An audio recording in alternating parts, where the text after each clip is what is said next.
আয়াতুল কুরসি 1 নাম্বার কোরআনের সবচেয়ে মর্যাদাপূর্ণ আয়াত। আবু দাউদ শরীফ হাদিস নাম্বার 1460 নাম্বার হাদিস। এই হাদিসের বর্ণনাকারী উবাই ইবনে কাব রাদিয়াল্লাহু তাআলা আন। এই হাদিসের মধ্যে আসছে আন উবাই ইবনে কাব রাদিয়াল্লাহু তাআলা আনহু قال নবী বললেন আবাল মুনজির আইয়ু আয়াতিন মাকা মিন কিতাবিল্লাহি আযম। হে উবাই, বলো তোমার সাথে কোরআনের সবচেয়ে মর্যাদাপূর্ণ আয়াত কোনটা? হযরত উবাই এবার চিন্তা করলেন, প্রথমবার তো বললাম আল্লাহর নবী ভালো জানেন। এরপরেও যখন আল্লাহর নবী আমাকে প্রশ্ন করলেন, আমি গবেষণা করে একটা জবাব দিয়ে দেই। উস্তাদ ছাত্রদের প্রশ্ন করছে, প্রথমবার করার পর বলছে আল্লাহ ভালো জানে, রসুল ভালো জানে। আবার প্রশ্ন করছে, উবাই বলো কোনটা? হযরত উবাই চিন্তা ভাবনা করে বললেন, আল্লাহু লা ইলাহা ইল্লা হুয়াল হাইয়ুল কাইয়্যুম।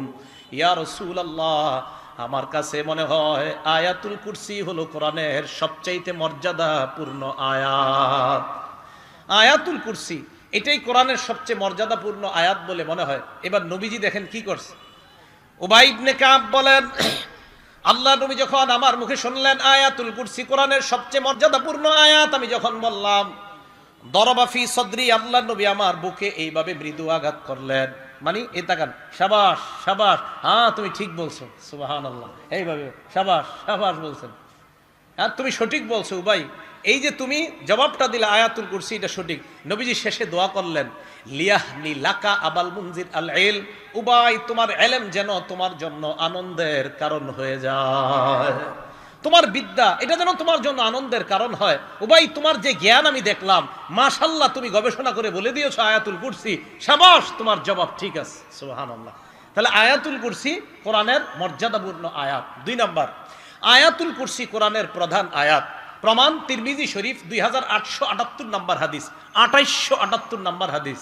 আন আবি হুরায়রা রাদিয়াল্লাহু তাআলা আনহু قال قال رسول الله صلى الله عليه وسلم। আবু হুরায়রা রাদিয়াল্লাহু তাআলা আনহুর বর্ণনা, আল্লাহর নবী বলেন, লিকুল্লি শাইইন সানাম, প্রত্যেকটা জিনিসের একটা সর্বোচ্চ চূড়া, চূড়া চূড়া চূড়া বুঝেন তো, একদম উপরে সর্বোচ্চ চূড়া। ওয়াসানামুল কোরআন সূরাতুল বাকারা, কোরআনের সর্বোচ্চ চূড়ার নাম হলো সূরা বাকারা। কোরআনের সর্বোচ্চ সূরার নাম না, কিন্তু কোরআনের সর্বোচ্চ চূড়ার নাম সূরা বাকারা। এটা ঠিক, সবচেয়ে বেশি আয়াত সংখ্যাও সূরা বাকারাতে। এখন আসেন, ফিহা আয়াতুন, আল্লাহ নবী বলেন সূরা বাকারার মধ্যে একটা আয়াত আছে, হিয়া সাইয়্যিদাতু আইল কোরআন হিয়া আয়াতুল কুরসি। এই আয়াতটা হলো কোরআনের সবচেয়ে প্রধান আয়াত, আয়াতের নাম হলো আয়াতুল কুরসি। তাহলে কোরআনের প্রধান আয়াত আয়াতুল কুরসি, কোরআনের শ্রেষ্ঠ মর্যাদাপূর্ণ আয়াতের নাম আয়াতুল কুরসি। 3 নাম্বার আলোচনা, আয়াতুল কুরসির জিহ্বা আছে, ঠোঁট আছে। একটা কিতাব আছে নাম মাজমাউজ জাওয়ায়েদ, ইমাম হাইসামি রহমতুল্লাহি আলাইহি লেখা, 6 নাম্বার খণ্ড, 324 নাম্বার পৃষ্ঠা।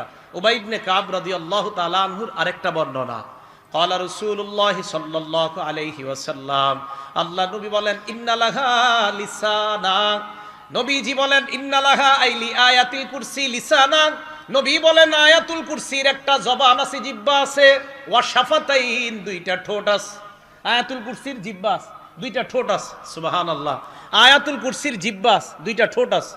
এবার আল্লাহর নবী বলেন, তুকদ্দিসুল মালিক আন সাকিল আরশ, আরশের কাছে আয়াতুল কুরসি সদা সর্বদা আল্লাহর পুত পবিত্রতা বর্ণনা করে। আয়াতুল কুরসির জিহ্বা আছে, 2টা ঠোঁট আছে, আরশের কাছে থাইকা সদা সর্বদা আল্লাহর পবিত্রতা বর্ণনা করে। ভাইও কিছু মনে করবেন না, আলেমরা ছাড়া অন্য কারা কারা আয়াতুল কুরসিটা পারেন? মাশাআল্লাহ, হাত নামান, সবাই শিখে নিয়েন, আল্লাহ তৌফিক দান করেন। আয়াতুল কুরসিটা আল্লাহ সবাইকে শিখে নেওয়ার তৌফিক দান করেন। 4 নাম্বার, আয়াতুল কুরসির তাফসির, সংক্ষিপ্ত তাফসির শোনেন। আল্লাহু লা ইলাহা ইল্লা হুয়াল হাইয়ুল কাইয়্যুম, আল্লাহ লা ইলাহা ইল্লাহু, তিনি ছাড়া কোনো ইলাহ নাই। মন দিয়ে শোনেন, লা ইলাহা ইল্লাহু এটা হলো কালিমাতুত তাওহীদ, একত্ববাদের শব্দ, একত্ববাদের বাক্য, একত্ববাদের কালিমা। এই কালিমাতুত তাওহীদ এটা একত্ববাদের কালিমা, মানে তিনি ছাড়া কোনো ইলাহ নাই। তিনি কে? আল্লাহ। বলেন তো, আবার মন থেকে আওয়াজ দিয়ে বলবেন, তিনি ছাড়া কোনো ইলাহ নাই, তিনি কে? আল্লাহ। আচ্ছা, আল্লাহ ছাড়া কোনো ইলাহ থাকলে সমস্যা কি? আল্লাহ ছাড়া কোনো ইলাহ থাকলে সমস্যা কি? সমস্যা আছে। কোথায় আছে? এটাও আল্লাহ কোরআনে বলছে। কি সমস্যা? সূরা আম্বিয়ার 22 নম্বর আয়াতে সমস্যার কথা আল্লাহ বলছে। লাউ কানা ফীহিমা আলিহাতুন ইল্লাল্লাহু লাফাসাদাতা। আল্লাহ বলেন আসমান এবং জমিনের মধ্যে আমি ছাড়া যদি আর কোনো ইলাহ থাকতো, আসমান জমিন ধ্বংস হয়ে যাইত। তাহলে সমস্যা আছে না নাই?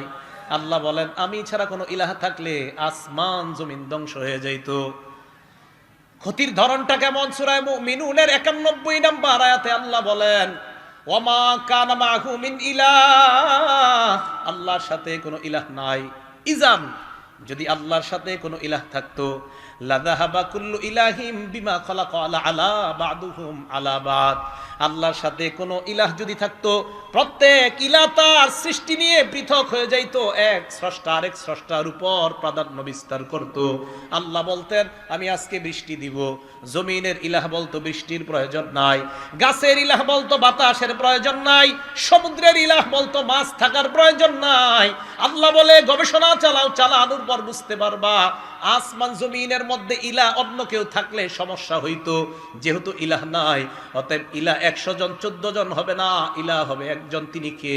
আল্লাহ। এটাই বুঝাইছে আল্লাহ। যদি থাকতো প্রত্যেক ইলাহ তার সৃষ্টি নিয়ে পৃথক হয়ে যেত, ওয়ালা আলা বাদুহুম আলা বাদ, এক ইলাহ আরেক ইলাহর উপর প্রাধান্য বিস্তার করত, তাহলে মন প্রাণ উজাড় করে দিল থেকে বলেন আমাদের ইলাহ একজন, তিনি কে? আল্লাহ। এই তিনি আমাদের ইলাহ। একত্ববাদের বাক্য। মন দিয়ে এখন 4টা কথা বলবো, সবাই মুখস্থ রাখতে হবে, অন্যকে শিখাইতে হবে। রাজি আছেন? কয়টা কথা? 4টা। তাওহীদের স্বীকার করার জন্য মৌলিক অনেক শর্ত, 4টা শর্ত মনে রাখবো, অন্যকে জানাবো, বিবিকে জানাবো, মেয়েকে জানাবো, ছেলেকে জানাবো। মৌলিক কয়টা শর্ত শিখে রাখবো? 4টা। 1 নাম্বার, তাওহীদের অর্থ জানা। তাওহীদের অর্থ কি? আল্লাহ ছাড়া কোনো ইলাহ নাই, যত ইলাহ আছে সব ইলাহ নিষিদ্ধ। আল্লাহ ছাড়া কোনো ইলাহ যদি কেউ দাবি করে সব নিষিদ্ধ, এই বিশ্বাস নিয়ে কবরে যাওয়া। আবার বলছি, 1 নাম্বার, তাওহীদের অর্থ জানা। তাওহীদের অর্থ হলো আল্লাহ ছাড়া কোনো ইলাহ নাই, যত ইলাহ আছে সব নিষিদ্ধ করা, আর এই বিশ্বাস নিয়ে কবরে যাওয়া। নবীজি বলেন যদি যেতে পারো একদিন না একদিন আল্লাহর জান্নাতে প্রবেশ করবা। দলিল মুসলিম শরীফের 26 নম্বর হাদিস, আন্তর্জাতিক নাম্বার। ক্বালা রাসূলুল্লাহ সাল্লাল্লাহু আলাইহি ওয়াসাল্লাম। আন্তর্জাতিক নাম্বার মানে মুসলিম শরীফের এই হাদিসের নাম্বারটা পুরো পৃথিবীতে ফলো করা হয়। ক্বালা রাসূলুল্লাহ সাল্লাল্লাহু আলাইহি ওয়াসাল্লাম, নবীজি বলেন মান মাতা ওয়া হুয়া ইয়ালামু লা আন্নাহু লা ইলাহা ইল্লাল্লাহ। যে ব্যক্তি মারা যাবে, আমি মারা গেলাম, উনি মারা গেল, উনি মারা গেলেন, আপনাদের কেউ মারা যায় এই বিশ্বাস নিয়ে মারা যায় আল্লাহ ছাড়া কোনো ইলাহ নাই, আহলুস সুন্নাত ওয়াল জামাত এই হাদিসের অনুবাদ করে মান মাতা ওয়া হুয়া মুওয়াহহিদুন বিল্লাহ, অথবা মান মাতা মুওয়াহহিদান বিল্লাহ, কেউ যদি আল্লাহর একত্ববাদের স্বীকার করে মারা যায়, দাখালাল জান্নাহ। আল্লাহর নবী বলেন আমি তোমাকে গ্যারান্টি দিলাম তুমি একদিন আল্লাহর জান্নাতে প্রবেশ করবা। একত্ববাদের বিশ্বাস নিয়ে দুনিয়া থেকে যাওয়া। বলেন আমাদের রব কয়জন? ইলাহ পৃথিবীতে কয়জন? আসমান জমিনে যত জগৎ হতে পারে সমস্ত জগতে ইলাহ কয়জন? হ্যাঁ, এই বিশ্বাস নিয়ে কবরে যেতে পারলে ইনশাআল্লাহ জান্নাত পাওয়া যাবে। শর্ত নাম্বার 1। শর্ত নাম্বার 2, আল্লাহরে যে আমরা এক ইলাহ মানি, এই এক ইলাহ মানার ক্ষেত্রে এই দিক তাকান একটুও সন্দেহ করা যাবে না, সামান্য সন্দেহ করা যাবে না। প্রমাণ সূরা হুজুরাত 15 নম্বর আয়াত। আল্লাহ বলেন ইন্নামাল মুমিনুনা আল্লাযীনা আমানু বিল্লাহি ওয়া রাসূলিহি। আমরা সবাই ইমানদার তো? আশা করি ইনশাআল্লাহ সবাই ইমানদার না? ইনশাআল্লাহ। এখন হাত নামান, আপনারা কিন্তু হাত তুলছেন যে ইমানদার, এখন দেখেন তো ইমানদার কিনা সবাই। আল্লাহ বলেন ইন্নামাল মুমিনুনা আল্লাযীনা আমানু বিল্লাহি ওয়া রাসূলিহি সুম্মা লাম ইয়ারতাবু। ইমানদার তারা যারা আল্লাহকে মানে, রাসূলকে মানে, একটুও সন্দেহ করে না। একটুও কি করে না? আল্লাহ ইমানদার তারা যারা আল্লাহকে মানে, রাসূলকে মানে, সুম্মা লাম ইয়ারতাবু, সামান্য সন্দেহ করে না। ওয়াজাহাদু বিআমওয়ালিহিম ওয়া আনফুসিহিম, প্রয়োজনের সময় জানমাল নিয়ে জিহাদ করে। উলাইকা হুমুস সাদিকুন। আল্লাহ বলেন আমি ওই সমস্ত ইমানদারদেরকে কোরআনে শোনাই। হবে না? ইয়াকুলুনা বিআলসিনাতিহিম, তারা মুখে বলে মা যা লাইসা ফি কুলুবিহিম, অন্তরে নাই। হবে না? মুখেও বলতে হবে, অন্তরেও থাকতে হবে আল্লাহ এক। তাহলে যারা মুখে বলে অন্তরে নাই, এটা হবে না। মুখেও বলতে হবে, অন্তরেও থাকতে হবে আল্লাহ এক। আল্লাহ আপনাকে মুখেও বিশ্বাস করি, মুখেও বলি আপনি এক, অন্তরেও আমরা বিশ্বাস করি আপনি এক। আল্লাহ আমাদেরকে এই জাতীয় ইমানদার হওয়ার তৌফিক দান করুন। 4 নাম্বার, আল্লাহরে বিশ্বাস করি, আল্লাহরে একত্ববাদ স্বীকার করি মোহাব্বতের সাথে। বলেন সবাই কিসের সাথে? পিস্তল ধরলে না, মানে ভয়ে না, ভয়ে না, না, মোহাব্বতে আল্লাহরে বিশ্বাস করি, মোহাব্বতে মেনে নেই আল্লাহ এক। জোর করছে এমন না, আর মোহাব্বতের সাথেই মেনে নিচ্ছে আল্লাহ এক। আবার বলছি, জোর করছে কেউ আমাদেরকে এমন না, মোহাব্বতের সাথেই মনে প্রাণে মেনে নেওয়া আল্লাহ এক। রাজি সবাই? এটা 4 নম্বর শর্ত, মোহাব্বতের সাথে আল্লাহর একত্ববাদ মেনে নিতে হবে। প্রমাণ বুখারী শরীফ হাদিস নাম্বার 16। 3 গুণ যার মধ্যে থাকবে আল্লাহ তাকে ঈমানের স্বাদ উপভোগ করাবে। সুবহানাল্লাহ। এখন বলেন তো, আমরা যদি ঈমানের স্বাদ পেতে চাই কয় গুণ লাগবে? আবার ঈমানের স্বাদ পেতে হলে কয় গুণ লাগবে? ক্বালা রাসূলুল্লাহ সাল্লাল্লাহু আলাইহি ওয়াসাল্লাম, আল্লাহ নবী বলেন, সালাসুন মান কুন্না ফীহ, যার মধ্যে 3টা গুণ থাকবে। কয়টা গুণ? ওয়াজাদা হালাওয়াতাল ঈমান, ওই ব্যক্তি ঈমানের স্বাদ গ্রহণ করতে পারবে, ঈমানের মিষ্টতা গ্রহণ করতে পারবে। 1 নাম্বার, মান কানাল্লাহু ওয়া রাসূলুহু আহাব্বা ইলাইহি মিম্মা সিওয়াহুমা। বাংলা অনুবাদটা মনে রাখেন। 1 নাম্বার, আল্লাহ আর তার রাসূল ছাড়া দুনিয়াতে যা আছে সবার চাইতে আল্লাহ আর আল্লাহর নবীকে বেশি ভালোবাসা। 1 নাম্বার, আল্লাহ আর তার রাসূল ছাড়া দুনিয়াতে যা আছে সবার চাইতে আল্লাহকে বেশি ভালোবাসা, আল্লাহর রাসূলকে বেশি ভালোবাসা। তাহলে আমি আপনাদের কাছে জানতে চাই, আল্লাহ আর তার রাসূলের ভালোবাসায় দুনিয়ার সব ত্যাগ করতে রাজি আছি না নাই? আসলে রাজি আছেন? আসলে রাজি আছেন? সত্যি রাজি? জি এর আওয়াজ কমে গেছে, চিন্তা করতেছে কি জানি কই। আল্লাহ আল্লাহ রসুল ছাড়া যাস, এই হাদিসের অনুবাদগুলো ভালো করে বুঝবেন। আমি কি বুঝাইতে চাইতেছি একটু চিন্তা করবেন। আল্লাহ আর তার রসুল ছাড়া যা আছে সব চাইতে বেশি ভালোবাসতে হবে আল্লাহ আর তার রসুলকে। এটা হলো 1 নাম্বার। তাহলে মুহাব্বতের সাথে একত্ববাদ স্বীকার করি, আল্লাহ আপনাকে ভালোবাসি, আপনি যে এক, এটাও স্বীকার করি আমরা। মনে থাকবে না ইনশাআল্লাহ? তাহলে 1 নাম্বার গুণ। 2 নাম্বার, আইয়ুহিব্বাল মারআ লা ইউহিব্বুহু ইল্লা লিল্লাহ, কাউকে ভালোবাসা একমাত্র আল্লাহর জন্য। আমি কাউকে ভালোবাসবো একমাত্র আল্লাহর জন্য, তাহলে আল্লাহ ঈমানের স্বাদ আমাকে উপভোগ করাবেন। 3 নাম্বার, আইয়াকরাহা আইয়াউদা ফিল কুফরি কামা ইয়াকরাহু আইয়ুকযাফা ফিন নার। আমি আপনি আমরা যারা ঈমানদার, আমরা কুফরিতে ফিরে যাওয়া তেমন অপছন্দ করি যেমন আগুনের মধ্যে পড়ে পুড়ে যাওয়া অপছন্দ। আগুনে কে পুড়তে চাই আমরা? এখন আমাদের ঈমান হলো এমন যে আল্লাহ আগুনে পুরা যেমন সম্ভব না, তেমনি কোন অবস্থায় কুফরিতে ফিরে যাওয়া সম্ভব না। এই জাতীয় ঈমান যার হবে, আল্লাহ তাকে ঈমানের স্বাদ গ্রহণ করাবেন।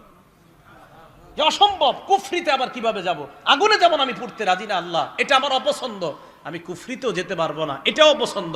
রাসূল আকরাম সাল্লাল্লাহু আলাইহি সাল্লাম বলেন, উম্মত 3 গুণ অর্জন করো, আল্লাহকে আর আমাকে সবচেয়ে বেশি ভালোবাসো, কাউকে ভালোবাসো আল্লাহর জন্য। 3 নাম্বার, তুমি কুফরিতে ফিরে যাওয়া তেমন অপছন্দ করো যেমন আগুনে পড়ে যাওয়া তোমার অপছন্দ। এই 3 গুণ অর্জন করো। এরপর নবীজি বলতেন, আল্লাহুম্মা আনতাস সালাম, হে আল্লাহ আপনি শান্তি, ওয়া মিনকাস সালাম, আপনার পক্ষ থেকেই শান্তি। তাবারাকতা ইয়া যাল জালালি ওয়াল ইকরাম, হে মহামহিম মহা অনুভব মহানুভবের অধিকারী আল্লাহ, আপনি বরকতময়। এই দোয়াটা আমাদের নবীজি ফরজ নামাজের সালাম ফিরানোর পরে করতেন। ওয়ালিদ রহমতুল্লাহি আলাইহি, যিনি ইমাম আউজাই থেকে হাদিসের বর্ণনাকারী, উনি বলেন, আমি ইমাম আউজাইকে প্রশ্ন করলাম, কাইফাল ইস্তিগফার, সালাম ফিরানোর পর যে ইস্তিগফার পড়ব এটা কিভাবে পড়ব? ইমাম আউজাই জবাব দিলেন, তাকুলু আস্তাগফিরুল্লাহ আস্তাগফিরুল্লাহ আস্তাগফিরুল্লাহ, 3 বার পড়বা আস্তাগফিরুল্লাহ আস্তাগফিরুল্লাহ আস্তাগফিরুল্লাহ। এই যে নামাজ পড়লাম আমরা, কিছু ভুল ভ্রান্তি তো হয়েই যায় আমাদের, এই ইস্তেগফার পড়ার কারণে আশা করা যায় এই ভুল ভ্রান্তিগুলো আল্লাহ মাফ করে দিবেন। তাহলে বলেন তো আপনারা, সালাম ফিরানোর পর আস্তাগফিরুল্লাহ কয়বার পড়বো? 3 বার। এরপরে আল্লাহুম্মা আনতাস সালাম ওয়া মিনকাস সালাম তাবারাকতা ইয়া যাল জালালি ওয়াল ইকরাম, এতটুকুই, বাড়াবেন না আপনারা। বুখারী শরীফের 844 নম্বর হাদিসের বর্ণনা। এই হাদিসের মধ্যে আসছে, নবীজি সালাম ফিরানোর পর নবীজি পড়তেন, লা ইলাহা ইল্লাল্লাহু ওয়াহদাহু লা শারীকা লাহ, লাহুল মুলকু ওয়া লাহুল হামদু ওয়া হুয়া আলা কুল্লি শাইইন কাদির। নবীজি পড়তেন, আল্লাহ ছাড়া কোনো ইলাহ নাই, একত্ববাদের স্বীকার করতেন, স্বীকৃতি দিতেন। লা ইলাহা ইল্লাল্লাহু ওয়াহদাহু লা শারীকা লাহ। নবীজি বলতেন আল্লাহ ছাড়া কোনো ইলাহ নাই, তার সাথে কোনো শিরিক নাই, অংশীদারিত্ব করার কোনো প্রশ্নই আসে না। লাহুল মুলকু, রাজত্ব তার, ওয়া লাহুল হামদু, প্রশংসা তার, ওয়া হুয়া আলা কুল্লি শাইইন কাদির, সব জিনিসের উপর ক্ষমতাবান কে বলেন? নবীজি এটা বলতেন। বলার পর আল্লাহ নবী বলতেন আল্লাহুম্মা লা মানিআ লিমা আ'তাইতা ওয়া লা মু'তিয়া লিমা মানা'তা। আল্লাহ আপনি যা দেন তা বাধা দেওয়ার কেউ নাই, আপনি যা দেন না তা দেওয়ার কেউ নাই। এখন যদি আল্লাহ বৃষ্টি দেয়, বাধা দেওয়ার কেউ নাই। এখন যদি আল্লাহ বৃষ্টি না দেয়, আনার মতো সামর্থ্য কারো নাই। নবীজি বলতেন আল্লাহুম্মা লা মানিআ লিমা আ'তাইতা ওয়া লা মু'তিয়া লিমা মানা'তা। আল্লাহ আপনি লা মানিআ লিমা আ'তাইতা, আপনি যা দেন তা বাধা দেওয়ার কেউ নাই, ওয়া লা মু'তিয়া লিমা মানা'তা, আপনি যা বাধা দেন তা দেওয়ার মতো কেউ নাই। ওয়া লা ইয়ানফা'ু যাল জাদ্দি মিনকাল জাদ, সম্পদ আপনার কাছে কোনো কাজে আসবে না, আমলনামা ছাড়া অন্য কোনো কিছু আপনার কাছে কাজে আসবে না।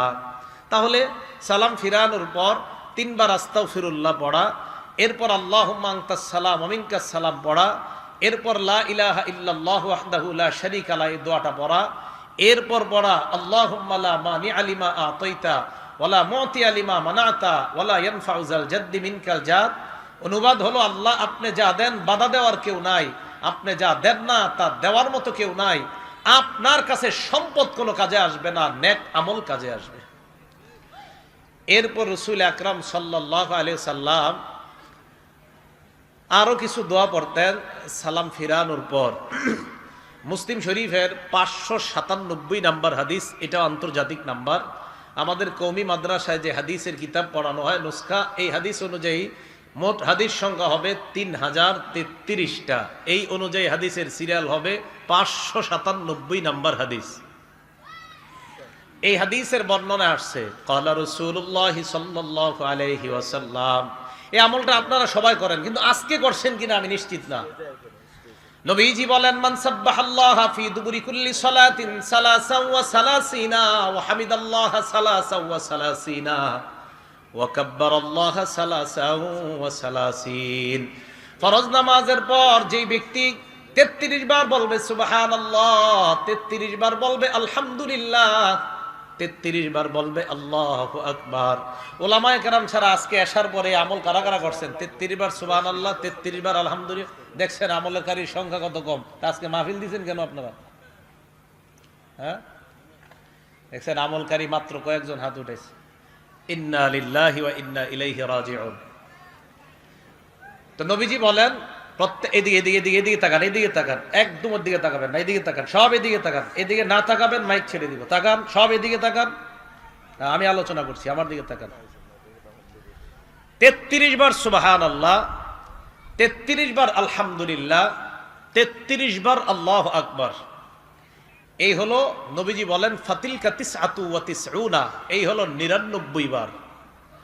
ওয়াকালা তামামাল মিআ, 100তম বার পড়বে লা ইলাহা ইল্লাল্লাহু ওয়াহদাহু লা শারীকা লাহ লাহুল মুলকু ওয়া লাহুল হামদু ওয়া হুয়া আলা কুল্লি শাইইন কাদির।